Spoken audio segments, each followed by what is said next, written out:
இப்போ ஒரு நல்ல பணக்கார வீட்டு ஆட்கள் கிறிஸ்மஸ் இரவு திருப்பலி வருகிறது, ஒரு சாதாரண ட்ரெஸ்ஸு நல்லா எடுத்து நீட்டாக போட்டிருக்கிறீங்க, வீட்டில் இருக்கவங்க உங்களை வர விடுவாங்களா? 4 பேர் கேவலமாக பேசுறதுக்கா? ஒழுங்காக இருக்கிறதுலே விலை உயர்ந்த ட்ரெஸ் எடுத்து போட்டுப்போ. ஏன்? நீ நம்ம வீட்டு பிள்ளை அந்தஸ்து தெரியணுமா தெரியக்கூடாதா? அம்மா ஒரு பிள்ளைய கோயிலுக்கு பார்த்தீங்கன்னா அப்படி மேக்கப் பண்ணி அனுப்பும், ட்ரெஸ் போட்டு நீட்டாக அனுப்பும்.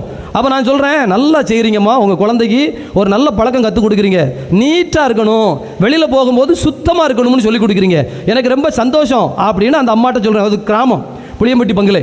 அப்போ அப்படி ஒரு கிராமத்தில் இப்படி நீங்கள் அனுப்புறீங்களேன்னு அந்த அம்மா சொல்லிச்சு, அப்படி கிடையாது ஃபாதர், நான் வாக்கப்பட்டு வந்த இடம் ஒரு ஊரை சொல்லிச்சு, அங்கேருந்து வந்திருக்கேன் ஃபாதர், இன்னார் மகா அப்படின்னு சொல்லி இந்த பிள்ளையை பார்க்கும்போது நமக்கு பெருமையாக இருக்கும்ல.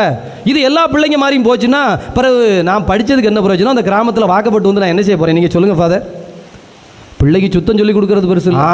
யாரு என் பெருமை என்ன, என் சந்தோஷம் என்னன்னா இந்த குழந்தைய இப்படி வைக்கிறதுல